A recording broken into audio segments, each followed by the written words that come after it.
పామర నియోజకవర్గంలోకి ప్రవేశించారు వైసీపీ అధినేత జగన్. దారి పొడవునా భారీగా తరలివస్తున్న వైసీపీ శ్రేణులకు అభివాదం చేస్తూ వెళ్తున్నారు ఆయన. అనుకున్న సమయానికంటే 2 గంటల ఆలస్యంగా జగన్ పర్యటన కొనసాగుతోంది. కాసేపట్లో మోంతా తుఫాన్తో నష్టపోయిన పంటలను పరిశీలించనున్నారు జగన్. పంట నష్టపోయిన రైతులను పరామర్శించనున్నారు. వారికి భరోసా ఇవ్వనున్నారు.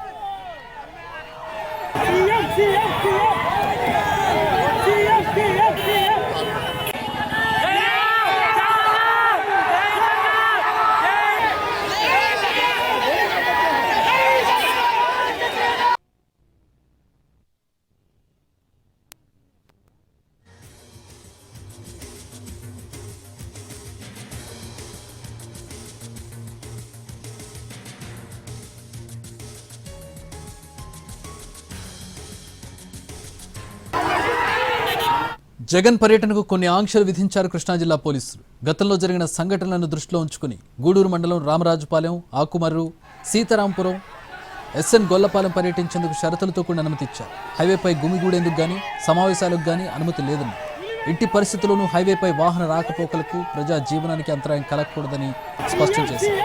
గూడూరు మండలంలోని 4 గ్రామాల్లో జగన్ పర్యటించేటప్పుడు కాన్వాయ్లో 10 వాహనాలకు మాత్రమే అనుమతిచ్చారు పోలీసులు. అది కూడా 500 మందికి మాత్రమే అనుమతి ఉంటుందని స్పష్టం చేశారు. బైకులకు అనుమతి లేదని తేల్చి చెప్పారు. పరిమితికి మించి వాహనాలు ప్రజలను అనుమతించేది లేదని, షరతులు ఉల్లంఘిస్తే వెంటనే కార్యక్రమం నుంచి డైవర్ట్ జరుగుతుందని పోలీసులు ఉన్నతాధికారులు చెబుతున్నారు.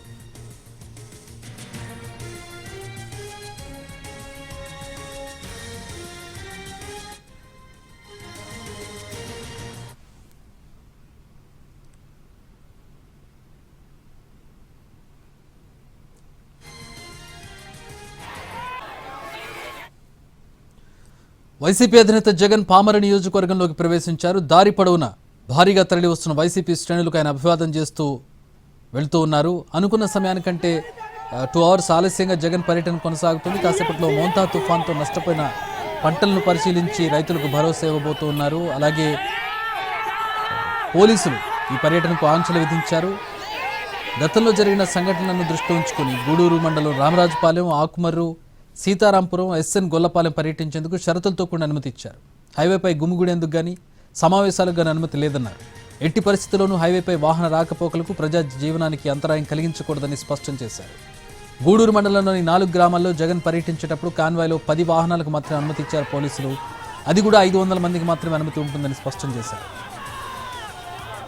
బైకులకు అనుమతి ఇవ్వలేదు. పరిమితికి మించి వాహనాలు కానీ ప్రజలను కానీ అనుమతించేది లేదని, షరతులు ఉల్లంఘిస్తే వెంటనే కార్యక్రమం నుంచి డైవర్షన్ జరుగుతుందని పోలీసులు ఉన్నతాధికారులు చెబుతున్నారు.